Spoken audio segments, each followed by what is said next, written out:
me consacrer votre temps. Moi, je vais tâcher d'être digne de ce temps, que vous me consacrez, de cette attention. Et si j'avais un vœu, c'est que nous fassions un programme propre, un programme digne.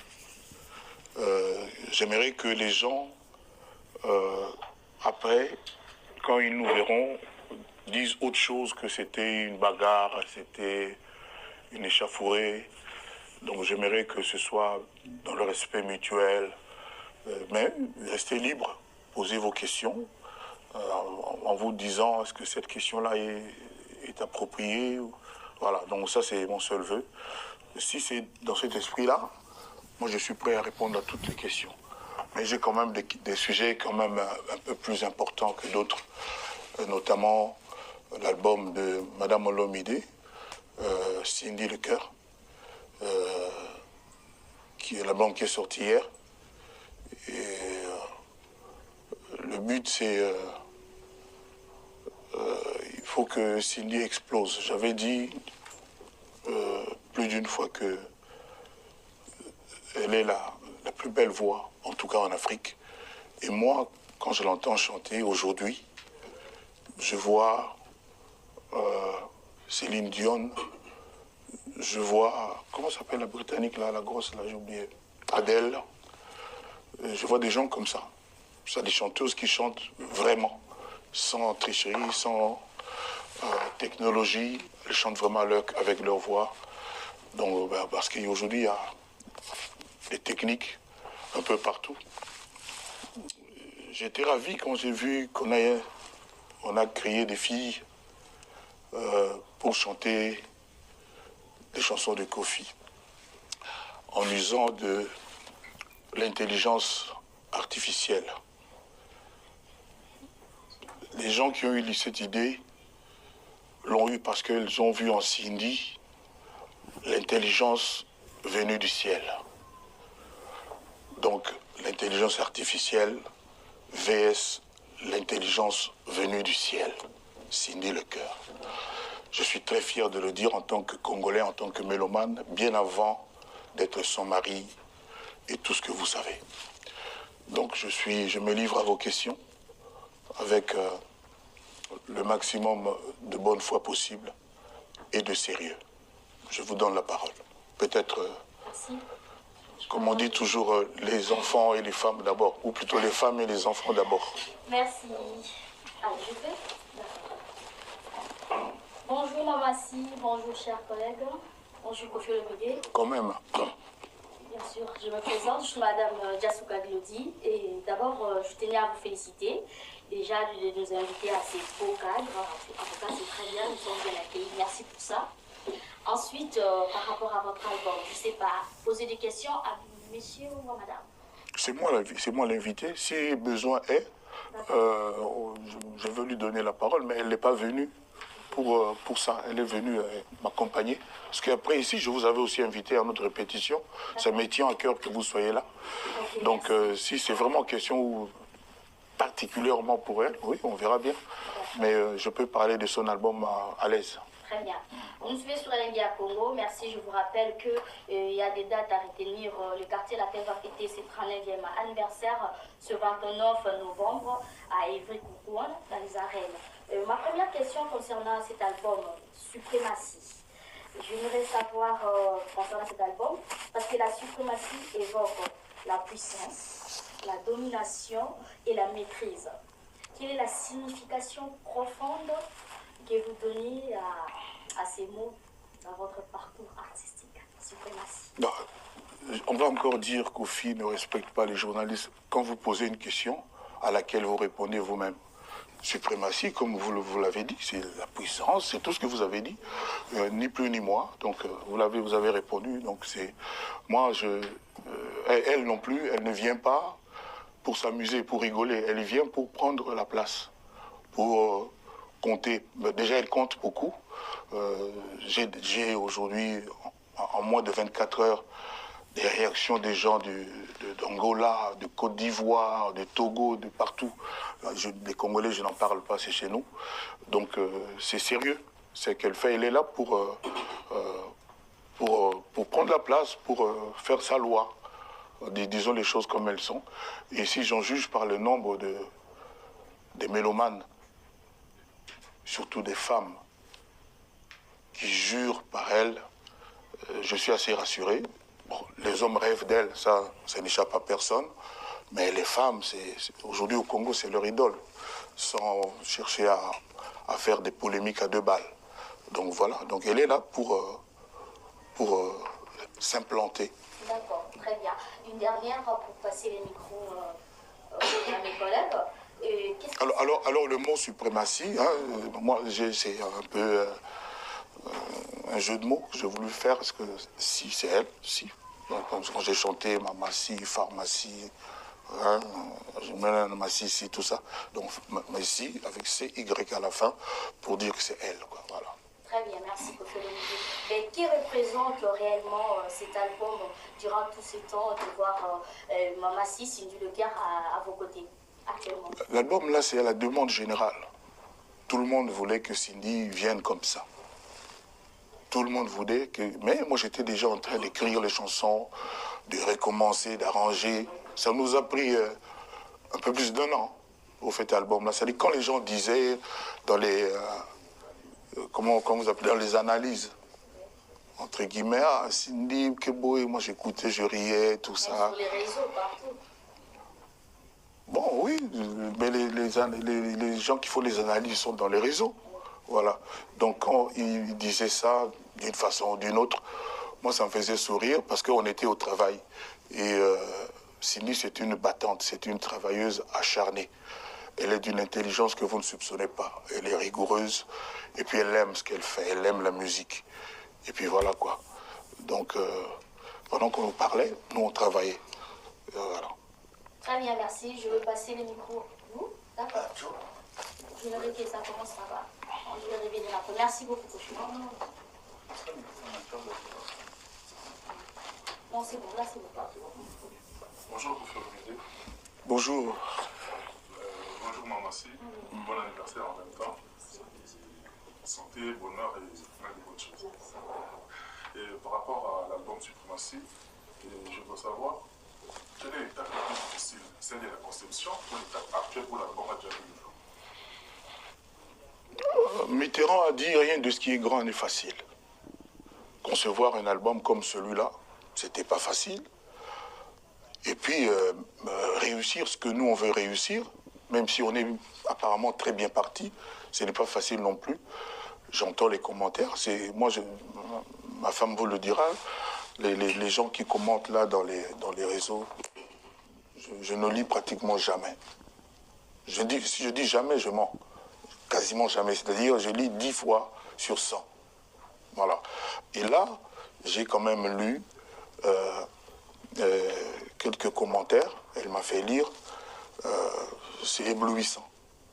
C'est éblouissant et j'étais quand même rassuré parce que moi, qui ai l'impression que régulièrement on me traîne dans la boue, tout ça, parce que je suis Koffi, tout ça, j'ai vu quand même des jeunes filles dire l'album est incroyable, exceptionnel. En tout cas, ce monsieur Koffi Olomide, c'est vraiment un génie. Faire des chansons pareilles, des enregistrements pareils, le son, etc. Une direction artistique. C'est-à-dire, on a quand même reconnu à haute voix un peu hein, ce que je fais. Ça fait plaisir. Donc voilà, rien n'était facile. La conception est finie, l'album est là, l'enfant est né. Maintenant, on va le faire grandir. Il faut qu'il grandisse très bien. Il faut qu'il réussisse sa vie, son parcours. Merci. Merci. Bonjour Koffi Olomide. Bonjour. Bonjour Mamassi, joyeux anniversaire. Je ne sais pas pourquoi les 11 pour la nuit, je suis à tête. Album est quoi? En septembre. Mais dans mon anniversaire, il y a le 11-11, à Botama Penza le 11-11. Natie moi Pilipili Mouké, na Baxi, na 11h11. Puis ça, la 1-1-1-1-1-1. Un numéro de téléphone, il n'y a pas de mystère dedans. C'est tout.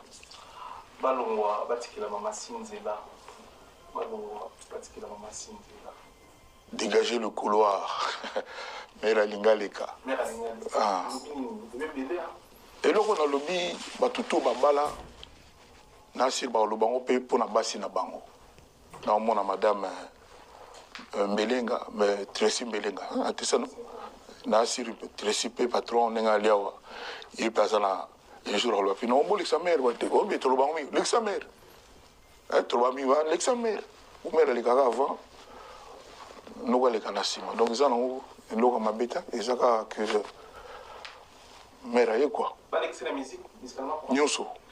Donc la musique muta ko l'exa été yé moko ko leka.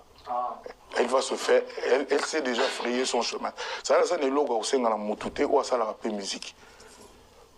Voilà, donc yé moko ça déjà, ça déjà.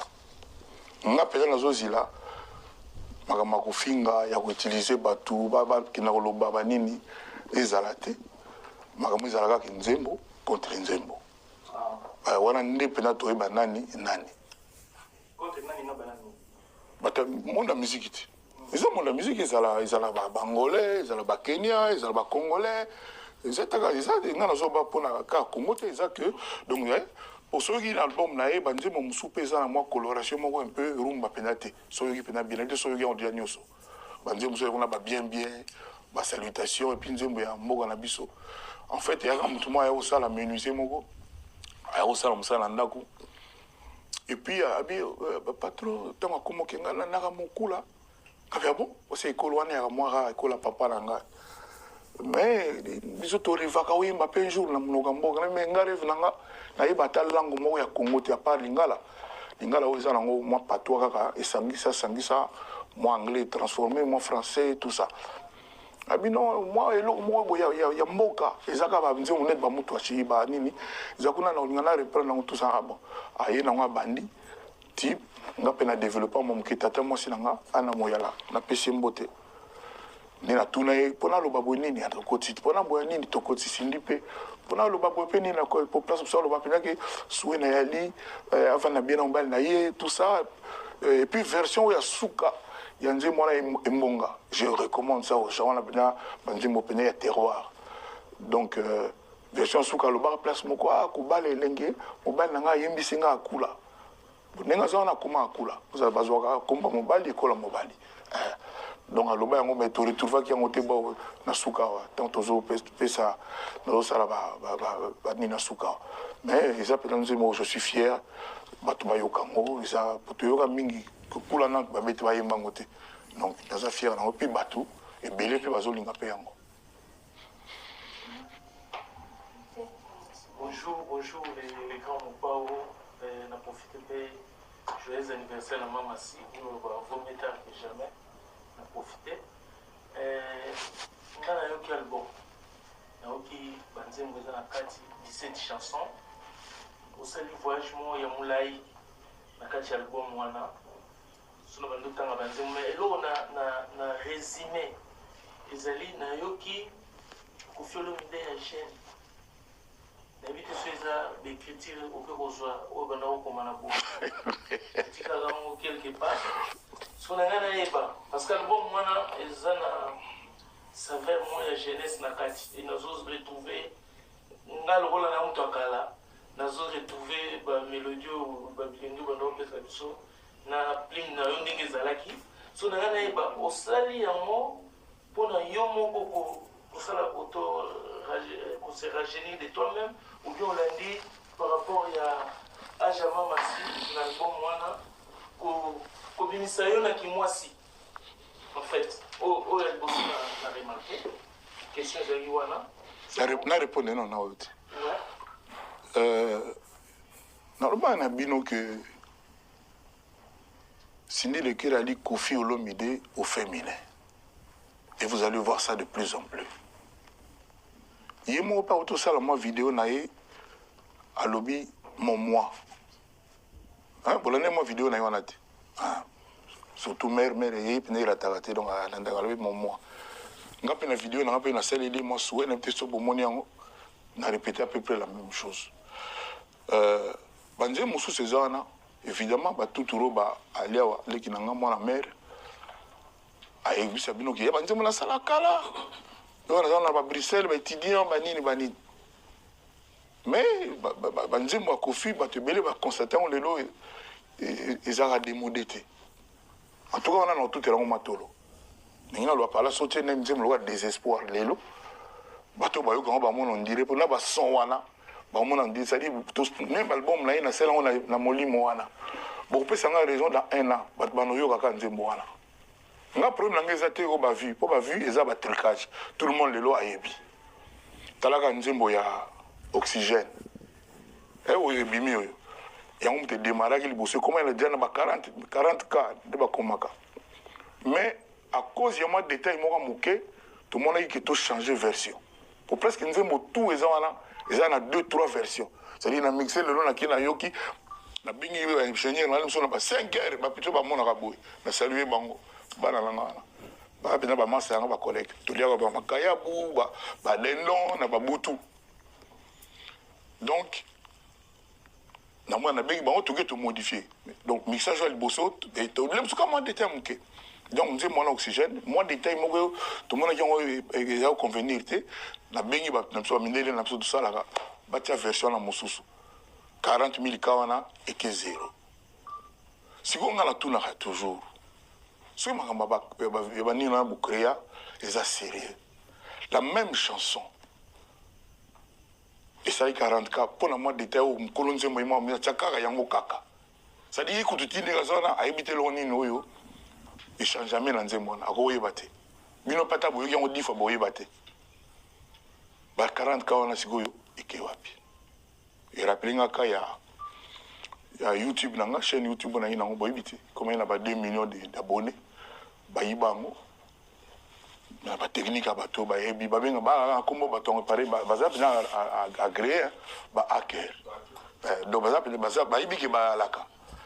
Babi qui va donc 2 millions de tekenda, ba via ba Andrés, ba nini ekenda ka bongo. Banjim loka papa ngo so me komana ba 50 millions zo kenda kaka ekenda ka 0.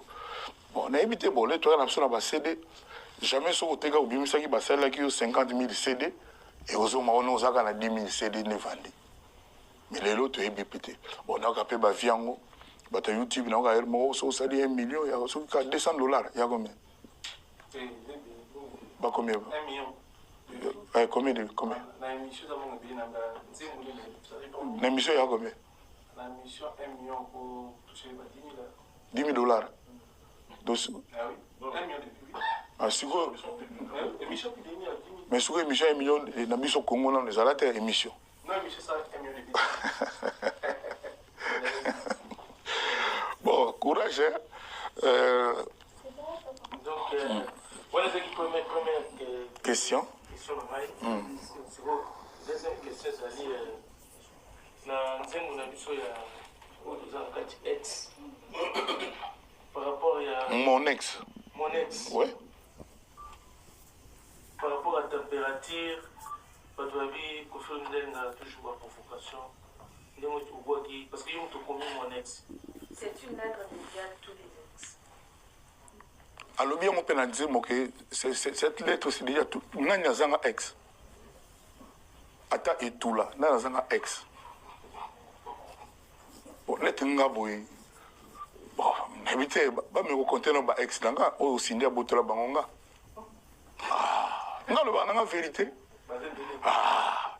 Bon si ko e comme système moko ba tout monde ba comment ko réfléchir na place na biso. C'est-à-dire bango ba yebi makambo na biso mieux que biso moko.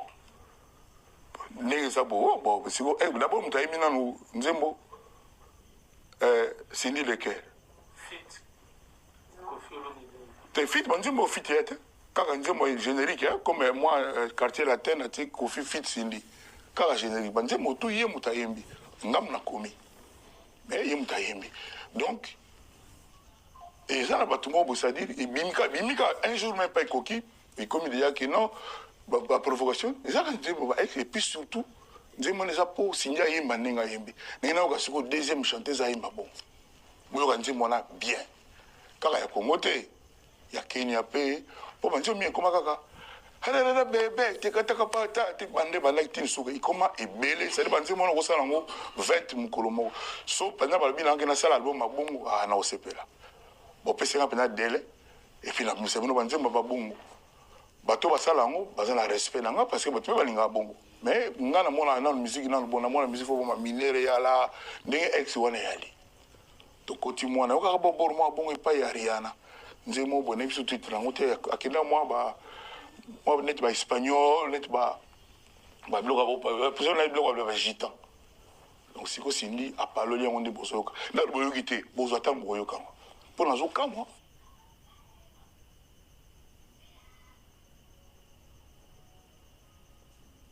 Maman moko boye abi expression moko umela o singa famille katana me kufana ngatembe ba famille musupe singa katana apenza net oyo ko evoke wana aya te boza pemele bon net ngana ito famille mais to za ndini kutala mwasi abatute to tala ngamo to sola Kofi Olomide pour la Félix Taïson abi dimanche pour les capables patron naï ou nasi nasili comme naï nasi nasilisi nasi nasilisi naï na patron naï baï pas baouta c'est tout baï baouta les muso baouza salaire mongo non le bateau na le bateau Non, c'est bon. oh so bino banga so ni ngate naï no alobi patron naï bango mongo baï pas baouta bango mongo pe baï ba salaire na bango d'ailleurs naï na patron baï pe chef d'orchestre Bata Moussala quartier latin. Non, le bateau, non, le bateau. Ah ben voilà, ici c'est lit. Ah, il fallait qu'on taga oui.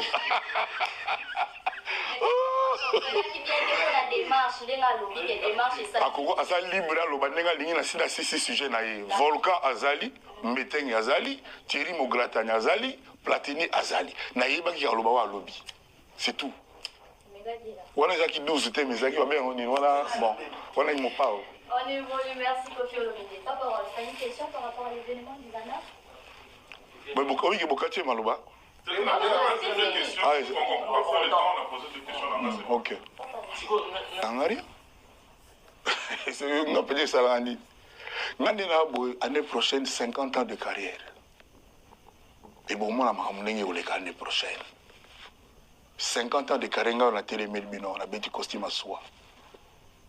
Et album oyo lelo na mokili Congo zoloba Afrique zoloba za oyo ya biso ya quartier latin signé by Cindy Le Cœur Olomide na olelani bato mingi o bakinda bakutanga nde bakutanga kama wana zaka boye botala baklipe nga kate ba petite sœur ba noblesse oblige botala kana baklipe wana botala bonde na alaka tilelo 50 ans de carrière. Pourquoi je dis ça? Je souhaite à chacun tout le bâtard 35 ans de carrière avec réussite. Voilà. Merci beaucoup. Et le voilà, Cindy Aïmba Banzemounaï, Ayou, André Ayou, tout ça. C'est ça Banzemounaï? Oui. Zéro faute de bêta qui l'oublie la place dans Salaki. Zéro faute de bêta, on s'est bien un ancien succès. Mère ni la tika au lingango. C'est la même chose, j'ai laissé bien y avoir lobby comme ça. Après, c'est là, on dit mon asso, il cause un jour anniversaire le 29 novembre les Salaki. Au moni Moutou. Il faut que ça présenter. Pour le présent est souvent trompeur. Vous avez fait, vous avez à passer, vous avez à origine, vous avez à passer. Nous avons Gims, elle va fièrement, on a yolo, on a yolo, boiboba, maître Gims, voilà. Nous tous sommes fiers de passer, c'est louche. Il faut vous fouiller bien. On a lemba. Maman salanga ba welkar ba samba ba rikilumbu ba na kubusala mso na zo problème ba petit ego tanzema kufa petit na mso yani de gol de master ba fili tout ça après na kilingwala mais avant na pena kisasa communication na ba kigoma na pena lingwala. Je n'ai pas honte de ça. J'ai pas honte de ça. Viens monter à bongo. Moi ni batunsu ba sala po ba titiller madame Olomide ba comment photo mo kala tout ça oui azaka nzoto Mikel là comment ninga comment. Elle est fière de ça, quand elle soit au contraire. Babou, mais il y a archive. Tout a un parcours. Papa, Rosalie, on va passer dans le monde. Même ça, on s'est gagné, mais on a parlé, on a bien engagé 4 jours. 5 jours. Donc, Moutou, à cause de la carte, on a présenté. Moutou, à cause de la carte, on a présenté. On a l'élo. Après 48 ans, 9 ans de carrière, Nous avons Fouta Djalon. Ils ont Fouta Drôme. Voilà, le Fouta Drôme. Et comme on apporte à 10 millions de vues. Nous avons Koukoulou. Ils ont déjà 10 millions de vues. Après 45 ans de carrière. Maintenant, on a la zéro photo de Moututa Bossana. Voilà, c'est tout. Donc, photo, tout ça, rappelle ma différence, quoi. Quels sont les artistes qui ont marqué Quartier Latin? Oh, chacun a marqué son époque à sa façon. Hein, on ne marque pas tous de la même façon. Hein. Mais non. Banano tout, na sur le monde à moi, moi ni mais banana tout, banana, il n'y a pas de problème quoi. Donc, Moutoula Mouta a apporté quelque chose, et que je remercie tous ceux-là qui ont contribué au phénomène Quartier Latin. Mais il y a aussi des enfants qui ont démarqué, c'est des choses différentes. Bon, bon, parmi, par exemple, en fait, j'ai répondu, c'est-à-dire, il n'y a eu que des gens de talent. Talent, parce que, est-ce que l'homme a eu chance? Et l'homme a eu chance, je suis un piston. Je suis un malice, banini. Mais le talent, je sais pas, je suis un omba. Omba, je suis un quartier de Zoya. Omba, batu belo baimba, o baimba, o ba leki na imba ba belete. So ni ngoi ba pina valera omba benga fabrigas ni ngozana. Hai na tele bino omba par exemple na quartier la te batu baimba, batu pina ba o baimba ka. Ezate na zo bate pona na quantité ya succès na yo to nini be batu pina o ba lobi ke o ba kokaine na oyemba to goleka. Baza mokie. Ba petelo ga jere 33 ka kawo. Non, on a explosé, beaucoup de gens ont explosé. Nous avons un patron, moko, je vous le dis. Cindy n'a pas gâté. Cindy n'a pas gâté. D'abord, on a un record 19 ans de quartier latin avec fidélité, avec honnêteté. Ça fait au moins 19 ans à l'amba en Aliaka. On est bien au Bouzanga, on va voir. T'as une idée qui bien. Voilà. Voilà, il faut le dire, là-bas, toujours que Malé médecine le grand jour, autour de la année, voilà, quartier latin. Et tous les carreaux. Tu l'as vu, Batou Bayana, Batou, Basepela, Bababia, Basepela, Banzembe, Bélé, Willy Boula, Banini, Batouana Bayandini, puis Congolais. Tout le monde est là, nous battons pas quartier latin à Libaya, na concert, on a tous ces plateaux, bien à Toyoka. Évry. On aussi, ça va au total, ce que Suisse, mais toujours, il faut me dire, il y a de temps en autre, au Bimarapo, au la Moussabatou, tout était sur le bateau, qu'on peut s'apprendre des villes, on a des sujets, ils arrivent, on va aborder, mais la suprématie, tout le monde dit que moi, ils ont 10 mandats. Éviter, on a un 15 mois, mais la canne, je vais commenter encore. Il y a déjà 300 commentaires. Et puis, il y a 1000 combien 1200 likes. Parce que nous avons comme ça, on a dit que mais malgré les rakats, le 10 mandats, le mandat de la présidence africaine, ça la carte. Omoni, nous avons le bien balai qui banni noana. Moto muso ba ulai ki bilo onega po na ba fanatique na ye. Atanze balini na bango te. Et comment le voir devoir. Nakosi. Donc ça c'est pas représentatif. Nous attendons la salle en Zimbo, surtout Cindy soit Yembi, so mutu laikete aux amutema, bezandoki. En tout cas, bima mutu moi bima le bagage, ah Cindy ma benzemo ma be, moko, album. Ça c'est pas représentatif. Cindy le cœur, ils ont posé au lomide. Mais Cindy n'est yemba kapina do Cindy yembi l'album oyo. Oyo laikete. Les gens qui distrait. Bon, alors, nous avons l'oxygène. On l'a écrit comment? Motombo et coquille à repos. Je me voyais là-bas. Il va pas de ça. Donc, bon, le blog, là, il et comment va cotérie? Et comment va cotérie? Ça dit au moins, on va tomber page. Le même jour, on va faire un Kofi. Voilà le remplacement voté. Dans presque exemplaire. Ça dit, on a 40 pages. Donc, et puis, au final, on a un cocani. Il y a un mérite. Babi le connaît représentatif sous terre. Musique, les choses, ça va zéro photo, louer à lobby. Le tout ça va désespoir. Babi le connaît les alagatés. Et ça va bien, ou bien il y a bien. La rive gauche. Comment tu rive gauche? Ça, c'est vraiment politique. T'es dit, mandé à Bolingo, t'es pas. Pendant le guinze, moi, le meilleur qui te yoga dans tes. Amour en amour, t'es ma dit manda. Donc, mon ça dit manda. Amour en amour, t'es ma 1000 manda. Et ça t'a 1000 mandats. Ah, papa, yoga dans ma voiture, moninga. Non, ma politique, là, mon album, ma bonne. En tout cas. Mais c'était sûr, les grands parents. Oui. Vous négligez souvent le côté numérique, alors qu'aujourd'hui, vous faites partie de... Je ne néglige pas. Je dis à la Congolaise, attends, à la Congolaise, c'est foutu en l'air. Ça part dans tous les sens. Il y a trop de tricheries, il y a trop de trucs louches. Malgré ça, vous faites pas. En congolais. Comment voulez-vous que la plus grande vedette congolaise, chanteur congolais, star congolais de tous les temps, Koffi Olomide, c'est indiscutable. Ce que j'ai produit, Nabatu, ce que j'ai produit, Nabanzembo, donc Tilelo n'a produit PK Anano. Indiscutable, pas qu'on compare ngate. Wana sona lubi mutuma kotia na otembete. Mutaza lucide. Naina mutoko za succès na yo koza na mbongo na yo koza nini mais Koffi aza Koffi. Naina lo baboye. Ndenge nini ce n'est arrivé que na Koffi Olomide bayiba YouTube na ye. Non, on posait question.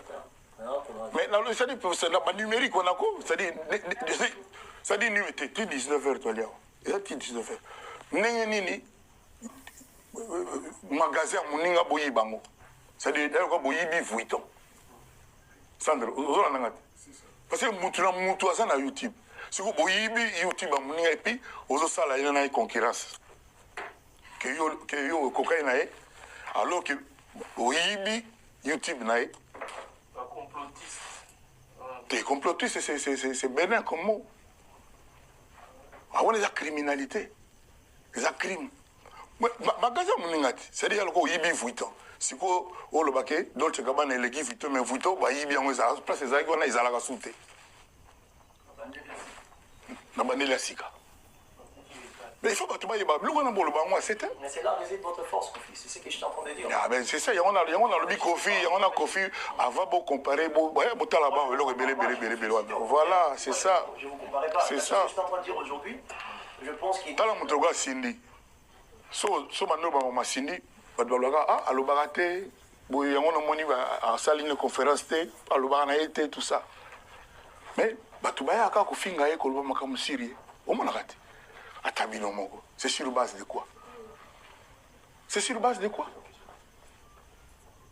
Non, on peut comprendre, mais patron. Ah, mon père, mon compte.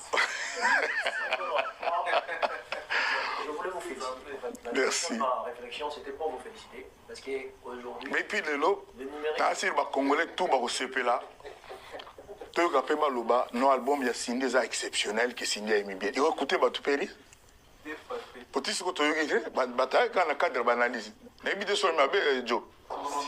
Bon, on a payé qu'on va mettre le boom, ça dit, n'habite sur ma tombe, on va le jusque-là. L'album est très très bien. Et ça, ça dit, tu n'es pas bien, tu as l'oxygène, tu as l'oxygène, tellement que il y a perfectionnisme. Il y a perfection. Voilà. Le tu as capé mal au bapé que ça bien. Et ça, quand tu faux pour me le bien, il faut que son déni. C'est ça. Il n'est pas 19h. Ah ben voilà, il n'est pas 19h. Les 13 décembre. J'ai la parole, il faut que je parle.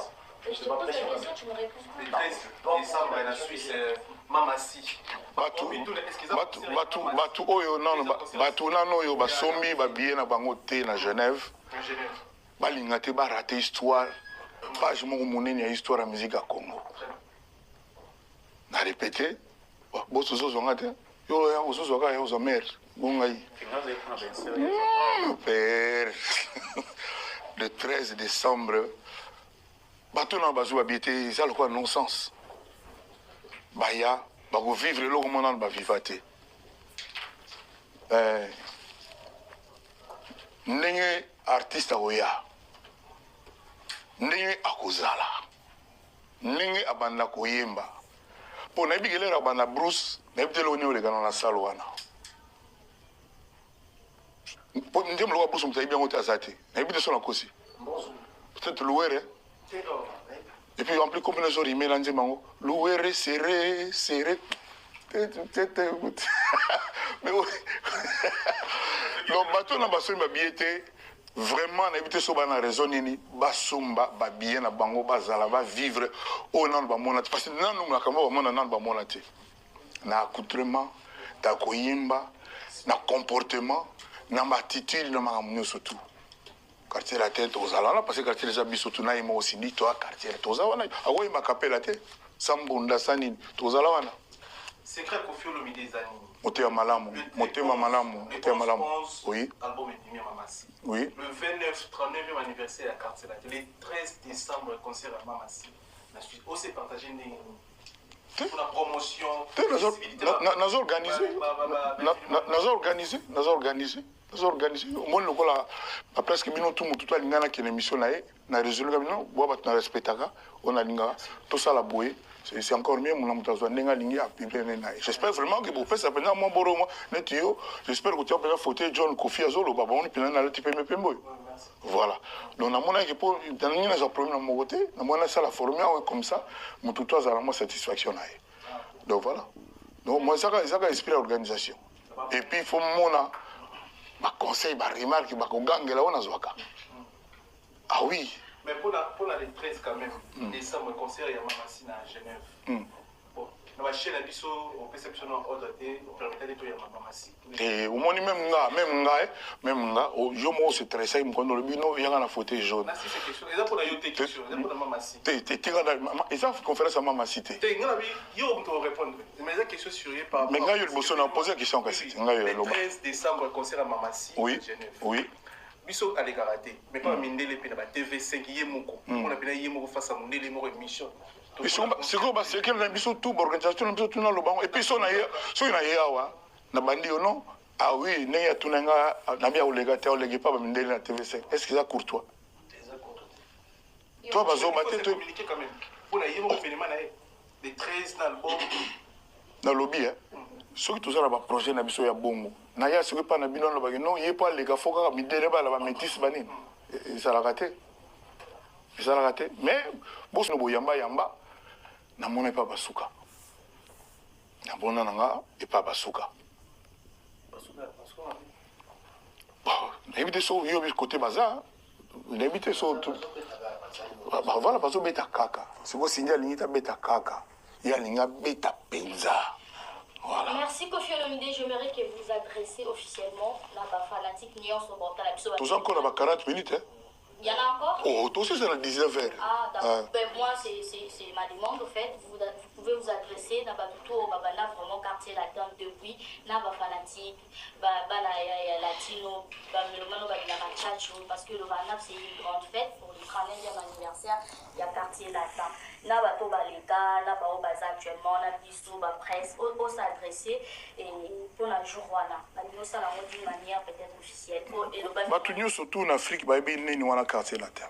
Mutu tout aza na mwa nzembo, mwa loko moko, mwa artiste moko ya linga na quartier latin.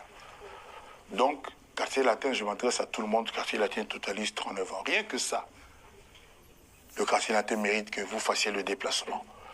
Que vous vous mettiez dans votre, comment on dit, 31, comment on dit? Sur son 31. 31, pour venir dire bon anniversaire au quartier latin. Moi, j'espère que chacun va amener un petit bout de gâteau pour le latino. Rien que pour ça, nous avons un répertoire incroyable. Le seul orchestre congolais qui compte 7 albums que son leader, son patron lui a donné, c'est le quartier latin. C'est le quartier latin. De l'Obana Batubana, orchestre, Obino Boebi.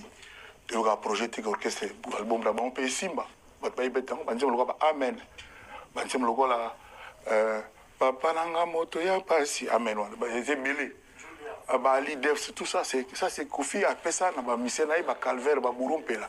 Et jour-là, beaucoup de ceux qui ont sous l'élo, effectivement, dans le quartier latin, l'élo, vous allez vous allez vous un peu en avant, depuis Tchoussavané. Mais il y a vous allez Eric, tout ça y est déjà. Et vous avez tout ça déjà. D'ailleurs, le répétition est là, ce qu'on a filmé à déjà.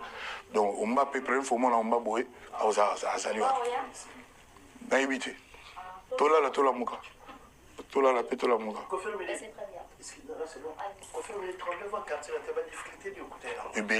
Ebele, bapote banane, ba journaliste à mon côté, à ma baie, au baloba me le compter la vérité. Mais bon, on a des difficultés, on a contourné tranquillement. Les difficultés, c'est les belés. Na Tanzanie, na orchestre de Utipoto, 7-6, Kibi, Kuna, Bazouina, Poto. Alors que le même jour, tu as un concert dans la stade. La mission, on a Kibi. Non, on va préférer Bazon, on a un carbone. La difficulté, c'est belé.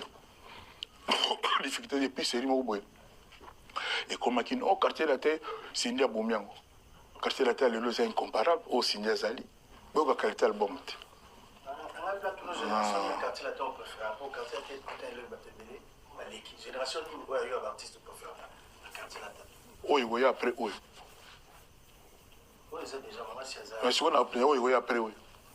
Nous, nous avons un père, il y a un on a préféré. Et combien de fois on a répondu à la question à taille ou moko? C'est ça, génération. Kasi pour na yo génération mais pour na ngeza famille na libota nanga pour na yo eza ba génération mais pour na ngeza libota nanga et puis bato tout wana oya tunanga ole mususu ne otunanga ko ba fi otunanga ba fi moko ole mususu ba za bien tenanga na ba garçon na sir bango tout balinga sindi sindi pena donc ils ont salé la quartier latin na ndenge mususu. Voilà, l'Oba sur question là. Question dans la 39e anniversaire à quartier latin, est-ce que presse congolaise contribue combien de pourcents ils ont aidé? Bon, on a eu ça qui en Angola, mais dans le commun journaliste c'était. Oui. Et puis zo bosi le wana qui en Kisasa, non na kidnappé Angola. Ni compliqué au moment que te ba dita mabia là, ba vina bino ba bankieri ba malanda tsukula bebele bazalaka luku sampu lukezo lwansi yangumba mamilela kayumbi beya Gilles Kalala au micro de la air bango basalela la quartier la tebele basala kofi bele bino bana na bango pe je vous dois une fière chandelle donc ne vous en faites pas nous tout père reconnaissant. Les quadres courants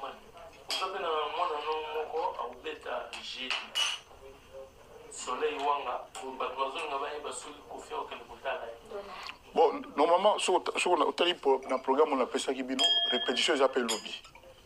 Il faut préparer, il faut préparer. Mais si on répète avant, on a un concert. Soleil, il y a un monté ma coffee. Et puis, on a un coffee fil tout. Il y a un concert. Soleil, penza. Vraiment, j'assume quoi. Ce qui a répété ici, il y a qui mais il n'y a pas de conseil, comme on dit, comme on peut avant, comme s'il avant. 20h, 23h. Sérieux? Et pourtant, tu es invité, on dit, mais belle bêtité, bah choc, bah love missing, bêtité. Mystique, concert, voilà. On fait une idée, en tant qu'ambassadeur, il y a quelque chose, est-ce qu'il y a des choses bénéficiaires de la paix de Koufanou? Vous savez, vraiment,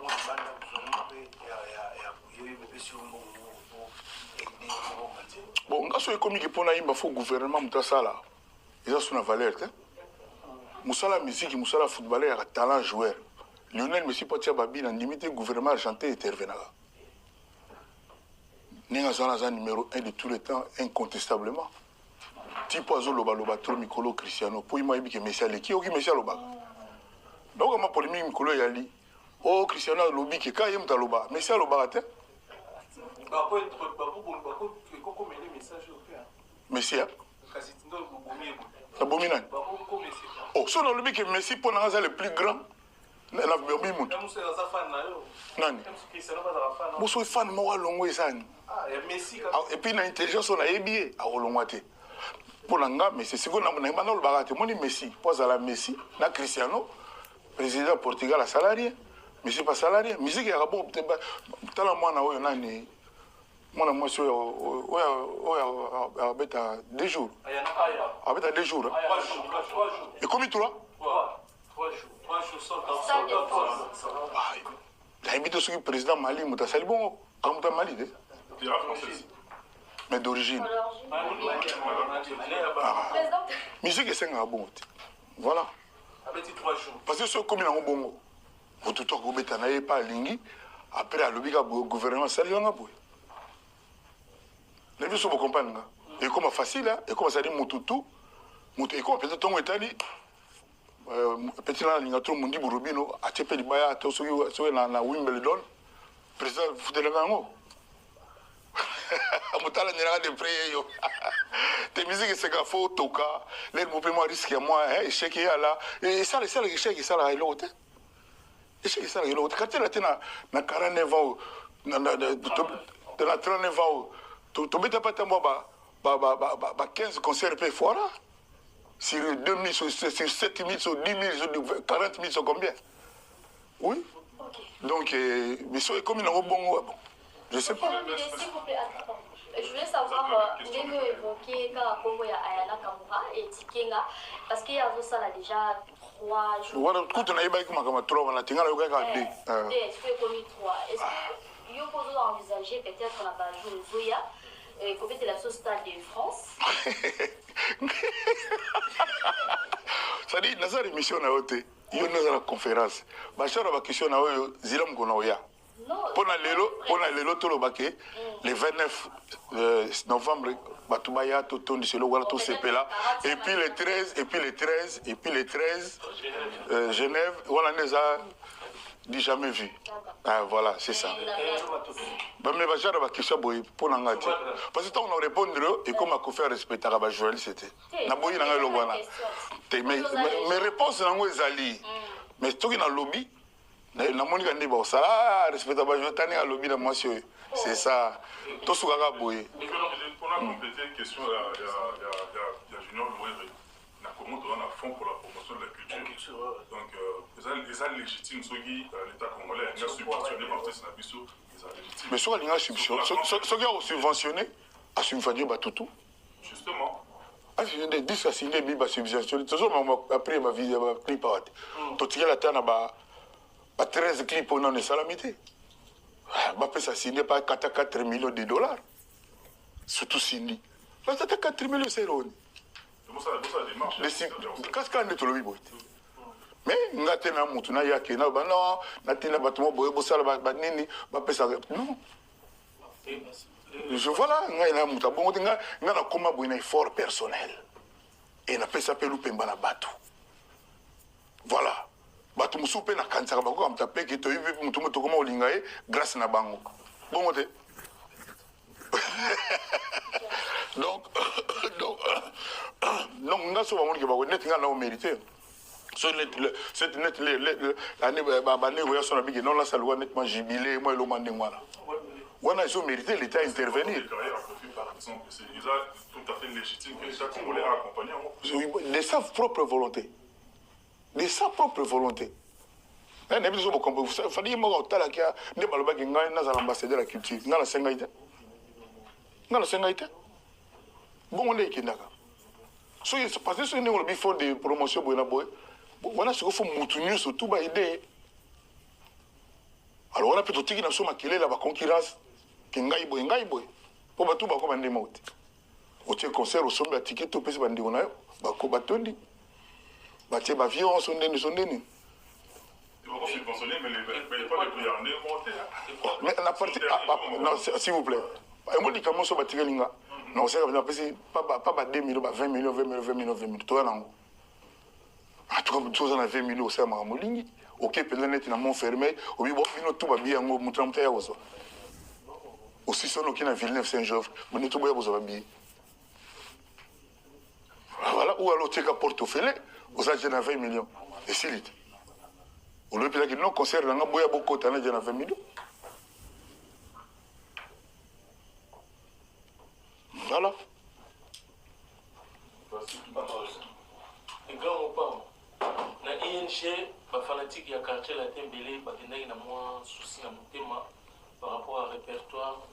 Tande mutu ça là il faut pas. Donc dès naza boto na kanda madame nanga to yembate.